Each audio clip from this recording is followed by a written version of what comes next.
Hey, I'm Jonah Marais, and you're listening to Main Pod Girl.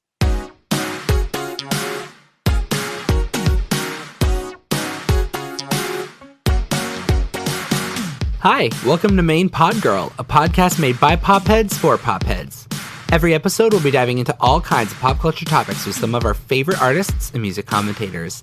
I'm your host, AJ Marks, and today's special guest went from social media star to forming what became one of the biggest Western boy bands of the decade, Why Don't We, to working with Ryan Lewis on some new solo material. He's written for Twice, worked with the likes of Ed Sheeran, Timbaland, Skrillex, and Travis Barker, and his new song Slow Motion is out now. It's Jonah Marais. Let's start off with what we're listening to. I'll go first if you want. Yeah. Okay, so I'm listening to a lot of Fly By Midnight. I don't know if you're familiar with that band, but every single that they've put out for this album is so good. And it's going to be the opposite of that like sophomore slump kind of vibe. Like I love it when people just step up their game with every album that comes out. I love that. I'm going to check it out. Fly By Midnight is really good. It's really like dreamy, kind of like atmospheric kind of pop. It's really good. It sounds right up my alley. I was going to say, cool. I kind of, tailored this thing specifically because I felt like you would like it. And on the other side, there's Upsal, who is a big songwriter and a great artist in her own right. She has a song called Tears on the Dance Floor, which kind of sounds like Timbaland vibes, like in the same way that Greedy by Tate McRae kind of sounds like an old Timbaland song. Like this kind of has that same sort of like edge and vibe to it. I've definitely heard of Upsal before as well. She's sick. So I'm gonna. She had that song Drugs that was big on TikTok. Yes.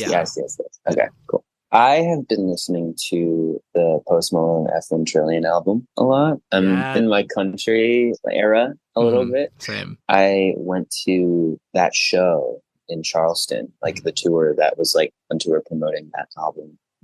And I was a little unsure of it before that. I was kind of like, is this like a gimmick? Like, what's he doing exactly? Like this whole country vibe. Mm-hmm. But the show was so good. I think he went in and got like all of the best players in Nashville. Like clearly, they were really, really good. The show was such a party. It was so much fun. And so ever since that night, I've been listening to that album way more. And like, it's hitting different. It's great. Hell yeah. I love that album. I always say it's hard to make a 16-track album that has no skips. It is impossible to make an album that's longer than 16 songs that's no skips. Or I just haven't seen it done except for like maybe once or twice. And I actually think that this is maybe one of the exceptions. I listened to the long bed version with like all of the songs, and they're all so good. Like the deluxe just really keeps them coming. So yeah, that's a good one. Highly recommend. Yes, and I don't care if it's a gimmick. The music is great, and that's all that matters to me. I feel like we're at such an interesting point with music where like most genres I really like, and it just fully depends on the songs. And like I think it's so wide open right now, and like I'll be like randomly listening to like a very 80s-esque song. I like this band called The Midnight. I've been listening to them, and it's very like Juno synth and like cool atmospheric vibe. And then like I'm listening to the Post album, and then I'll be listening to Ed Sheeran, and like it's just like so vastly different, and I really like it. I like where we're heading right now. It's fun. I love that. Yeah, because also it's like we have a lot of loyalty to artists now and not really genres. As we get closer and closer to just kind of ending all genre barriers in general, I mean, we're going to be looking then at specific traits, specific things that like could have been country. Like Sabrina Carpenter is a great example. Like she can use like a pop rock band setup for the song Taste. I think it was the Neon Trees podcast where the lead singer came on and was like, oh yeah, it's a pop rock song. And I was like, it is? And I had to like listen back to it a couple times, and I was like, yeah, it is. I just never thought of it, as her like Good For You or anything like that, because it was like her voice is like kind of country-ish on the song, like the way that she's singing it. The production is very pop. The band setup is pop rock. So it's like you can kind of just mesh all of these things together, and then it's just at the end of the day, it's just pop, Yeah. So absolutely. And that was another one I was going to say is like then you have like the pop girlies that are just crushing it right now. With, like Yeah, Sabrina, Chapel, Olivia Rodrigo. Like it's like such a thing right now. That's been really fun to watch over the last couple of years evolve as well. And all of them being nominated at the Grammys this year is like going to be a bloodbath, like with Billy and Charlie and I know. Chapel. Oh yeah, Billy and Charlie as well. Yeah. I mean, it's a fun time to be a music fan for sure. Totally. This year especially. The beginning half of the year more so, but there are a lot of, great things coming in the second half of the year, obviously. We're here to talk about one of those things. But before we get into that, let's get into a game. This one's called Firsts and Favorites. Okay. I'm going to ask a question about a first, and then I'm going to ask a question about a favorite. So the first one is, first artist that inspired you to make music? I think it has to be Justin Bieber. Hey, I love that answer. So before that, my dad's a musician. So I grew up going to my dad's shows around the Twin Cities area and like watching him do that. Mm-hmm. Which was really, really cool, but it was just kind of like what my dad did. Like, it wasn't like that crazy to me because it just always, that's what it was. But then I remember I went and saw Justin Bieber in 2009 and I was just discovering like pop culture, pop music, and the energy around him and like his little flippy hair. And like, it was so exciting and so fun to see. And I was like, oh my gosh, I want to do that. That is so cool. And it was just, that was really fun. And then to also like grow up with him and like see his progression through the music industry and his trials and tribulations, and then also his amazing successes. And it's been fun to be a Bieber fan. Totally. The Bieber fever was real back in, 2009, 2010. I organized my entire 6th grade to go see the Never Say Never movie. Like I called every single kid in 6th grade. I was like, we're going with this. I love him so much. Like, oh, that's awesome. I was like a diehard. Everyone wore purple? Yeah, I was a diehard. Yeah, I wore, purple. I had these Supras that I wore because of him and these tight red skinny jeans. Classic. That's so classic. Yeah. Okay, so that was the first artist that inspired you to make music. Now I'm going to ask you a favorite artist at the moment. Oh, man. Okay, at the moment is Post Malone. Okay, sick. Yeah. And then now the first album you ever bought. First album I ever bought was The Heist by Macklemore and Ryan Lewis. Really? Yes. Oh my God. Crazy. Do you buy that on iTunes or at the store? It was on iTunes. Yeah. My first purchase was on iTunes too. Yes. I feel like our parents would be like, oh my gosh, I feel so old right now that your first album was bought on iTunes. But that's what it was. Yeah. I bet a bunch of kids are thinking, wow, they're so old they purchase things on iTunes. Yes, exactly. Exactly. Because they're like, well, I've never bought music before in my life.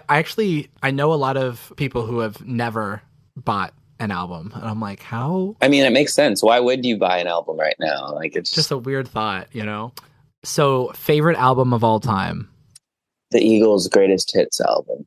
Oh. I love that album. Oh, that was unexpected. I like that. It's so good. I've listened to that a lot. It's the best-selling album of all time, I think. Yeah. Or at least in the top 10. Yeah. Yeah, I got to go see their show at the Sphere like 3 weeks ago, maybe a month ago, and it was so good. Mm-hmm. And they sound amazing. They're all like old men now, and they're still, it sounded so good. I think part of it is the sound system at the Sphere, but it was amazing. Yeah. Next one is first song to go triple platinum in your household. Ever? I would say maybe Kiss Me Through the Phone by Soulja Boy. Ooh, Kiss Me Through the Phone. See you later. Yeah. I love that. Oh my God, that's great. Again, very different from the Eagles. Very different from the Eagles. See, this is what I'm talking about. Said, this is where we're at. Yeah. So the next one is favorite song in your own discography. Are we talking just my music or the band as well? Anything. Okay. Any song you've been involved in. I think it's got to be 8 Letters with the band. I think that, that was like probably our biggest song, but I just loved performing it every night. That song means a lot to me. So it's the sentimental value that pushes it over the top? Yeah, yeah. But I also have a couple unreleased songs that I'm really attached to and I like listen to all the time. So it's fun to like be excited about the future and where we're headed as well. Love that. Next one is first music video to make an impression on you. Probably One Time, Justin Bieber. Hey. Oh, no pun intended. Yeah, exactly. I like that song way more than like Baby and stuff. Same. The next one is favorite music video of all time. This one's a little tricky to just rattle off the head. I know. I'm trying to be quick with this. I think there's a song, it's called Happier by like is it the Chainsmokers in Bastille? I think it's Marshmallow. Marshmallow, that's what it was. Is that the one with Miranda Cosgrove? Yes, I love that music. And she has like video. the braces. Yeah. Yes. Yeah, it's like her growing up. Love Miranda Cosgrove. Yeah, I love Miranda Cosgrove. She's the best. Yeah, so I was trying to think of like what mine would even be. Yeah, what is it? I feel like I asked. Oh, I don't know. I didn't really come to a conclusion. I would. You know what? Maybe it's Last Friday Night by Katy Perry. Like that, or no, maybe something like that. Like something in that era with like, yeah, with like all of those like crazy cameos, and I don't know. I look back on those things and I get like really emotional. You know, like I'm like, oh, so nostalgic. Another one for me is Beauty and the Beat, Justin Bieber at the like swimming pool, the water park. Yeah, that one's awesome. That song is the absolute best. Yeah. So if good. Only just for keep an eye out for Selena. One of the best bars of all time. And then the next one is first song that you covered. Probably I'm Yours by Jason Mraz. Okay. Classic cover. Yeah. And our favorite cover you've ever done. That's the last one.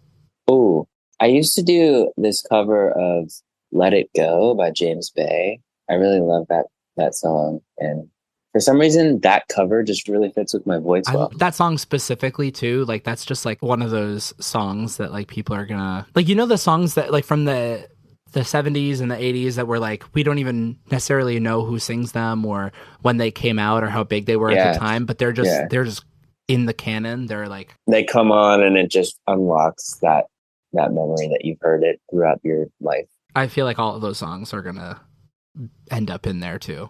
So anyway, let's get into your music. I want to start with the Jonah Marais mixtape because I love how unique the sound of this record is. I was not really expecting this sound. Like, do you think that you surprised a lot of people with like moving from Why Don't We to this mixtape? Like, do you feel like people were a little like taken back on the approach you took?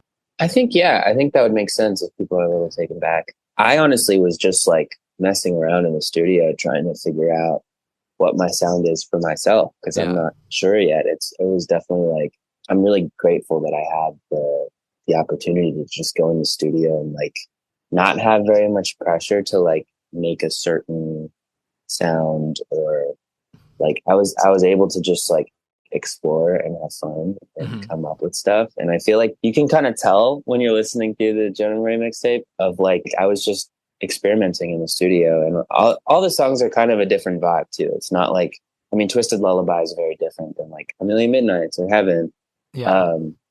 But I think that my voice kind of, sews it together, and the glue is there. They have that connective tissue, which is good because that's a sign of a good artist. Someone who's able to take all these different, like we were talking about Sabrina earlier, able to take all these different sounds, do all these different styles, and it still makes sense all on the same record. It was really fun to make, and those weren't even like, I guess Twisted Lullaby was the first song that I made for this project. Me and my two collaborators that I work with all the time, we made so much music, and these were just the 5 songs that I was like, okay, this could start, because so many fans were like, just release something, like let's get it going. So that was the beginning, and then I got to tour and do some shows, and that was so much fun to just like see people in person and perform these songs live, and it really gave the songs a different light in my head, like performing them too. So it was good. It's been fun. I love that. I was getting notes of like, so it's like a wine tasting. I'm getting notes of like a little bit of 21 Pilots, a little bit of Wallpaper. But I was going to say the lyrics of Twisted Lullaby really fucked me up the first time I heard them. It's very striking, very direct, and it's easy to get into that anxious mindset while listening to that song, or it's at least easy to understand that anxious mindset. Yes. Yeah, I don't think the goal was to give you my anxiety that I was having. Exactly. But more just kind of like shine a light on like, this is where my head's at right now, And I think something that I've kind of figured out in the last couple of years is like, I think the key to connection with all of the closest people in my life is vulnerability and being able to like put stuff out on the table and just be like, this is where I'm at right now. This is what I'm thinking about. And then you being open like that and having your heart open and being able to speak on things that maybe people wouldn't jump into normally, it always kind of, in my experience, like inspires the other person then to like also offer up something, be vulnerable. And then all of a sudden you know each other on a different level. It's interesting because you think like you know your siblings really well and your parents really well and stuff. And then all of a sudden you like start saying something vulnerable and then they say something and you're like, oh my gosh, I had no idea about that. And I think it's so cool. So I think Twisted Lullaby, my attempt at just being the most vulnerable I could. Yeah, and you really weren't kidding. I mean, starting off the song referencing the other Why Don't We band members is such a bold move. It kind of reminds me of like Ariana listing off her exes and Thank You Next. How'd the boys react when they heard this song? Yeah. Well, I think it really worked for me, I thought, because I'm just like, I'm hyping them up in a way. I'm just saying like, I'm saying all of the different things that they're good at. So obviously I would never be one, and I don't have anything to say stuff bad about them. So they all responded really well to it. And honestly, they were like, that's so smart to just like start your solo career off by like, you know, throwing out the names of the band. I feel like that's like a cool way to just like get fans talking. And yeah. It was a little tongue-in-cheek. It was tastefully done. Yeah. And I love how lyric-focused this music is. You know, it's clear that you had a lot to say.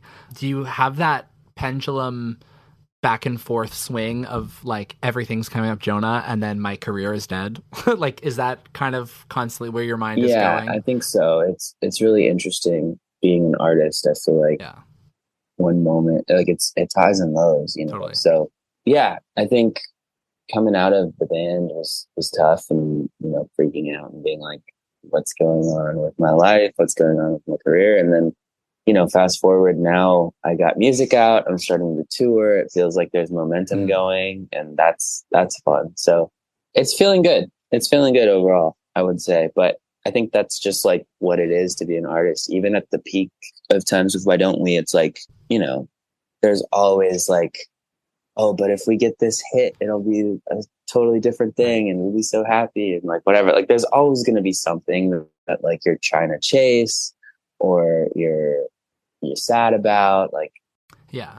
Well, because the job is, like you said, vulnerability, you know, like it requires that kind of transparency, that honesty. And, you know, when that's your job, obviously there are going to be like, there's going to be moments where you're like, oh fuck, where is this going? And then moments where you're like, wow, I'm so proud that I like hung in there for a little bit, you know?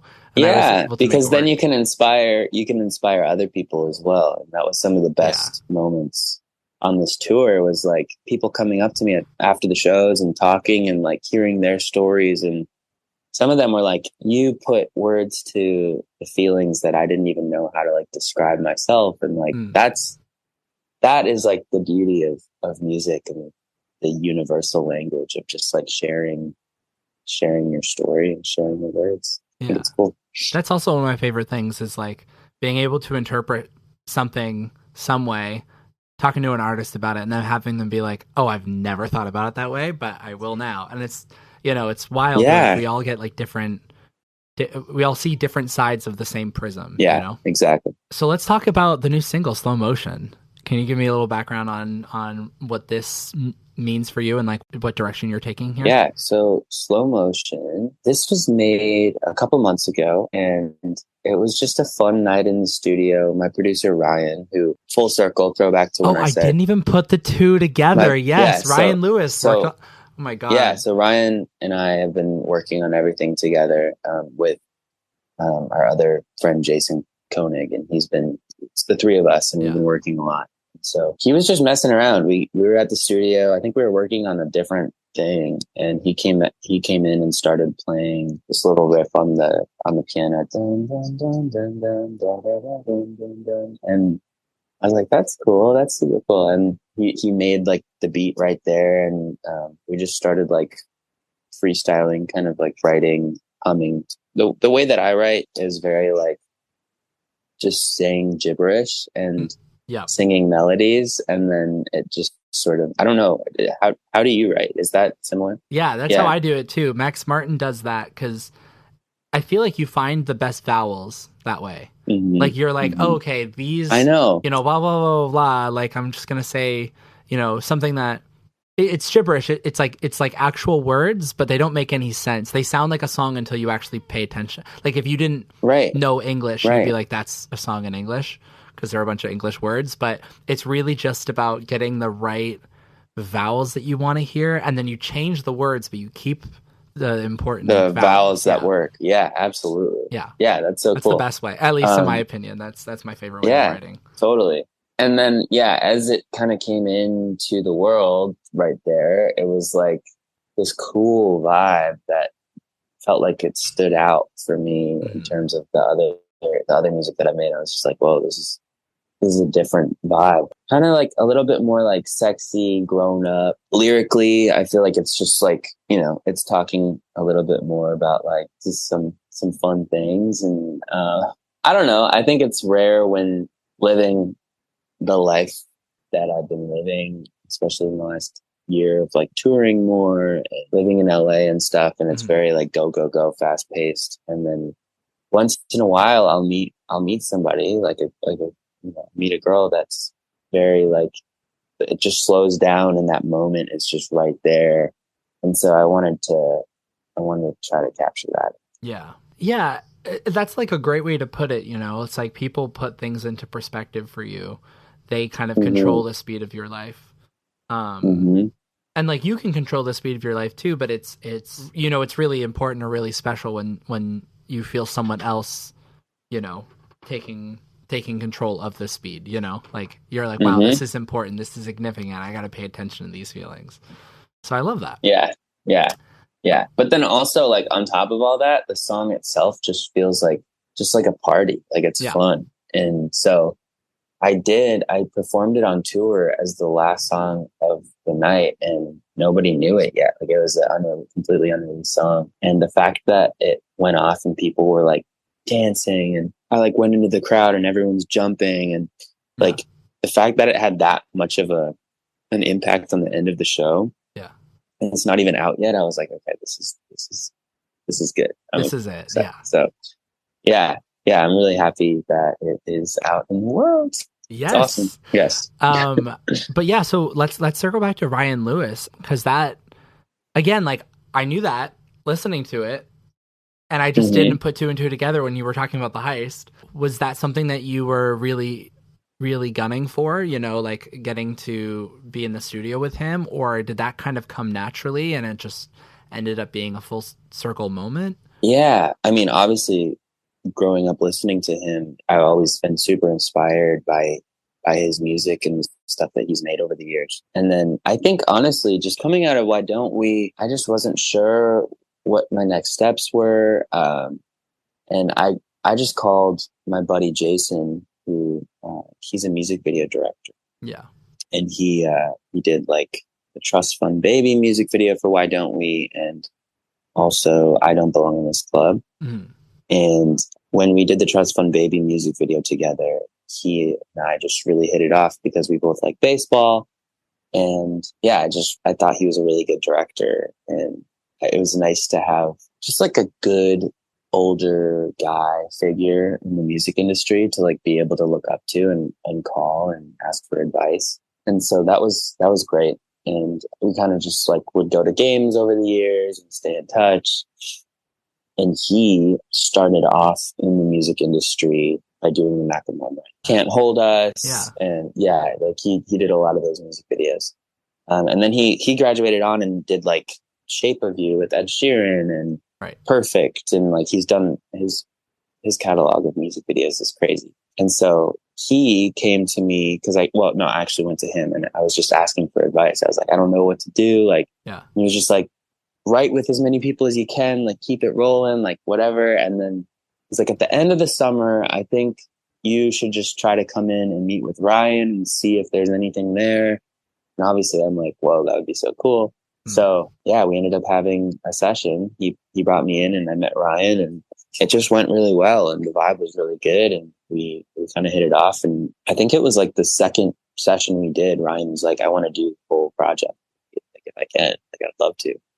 And that's awesome. Yeah. That's sick. It's been so cool. And you know, just to be around him a lot and kind of be able to pick his brain. He's a really, really talented dude. And also just like so generous and like opening up his studio doors to me. And he has an amazing studio up in Washington and also in LA. And it's just been like to have a safe space to create this next chapter has been crucial.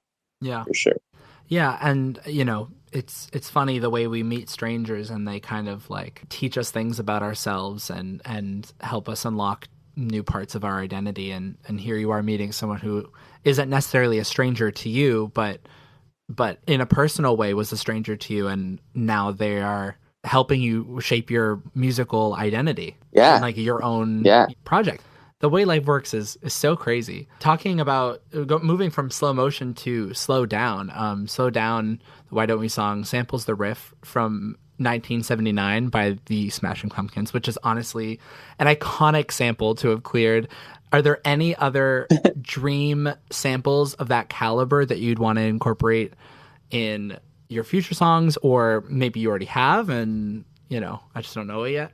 I love a good sample. Yeah. I'm always on the lookout for something that sounds cool, but I haven't been in that mode, I would say, this last like year. It's been very much like just us coming up with everything. Starting from scratch? Kind of starting from scratch. Love and that. So, no, I don't have a good answer for that right now. But I think I do imagine down the line, that was really fun and a whole different way of making a song.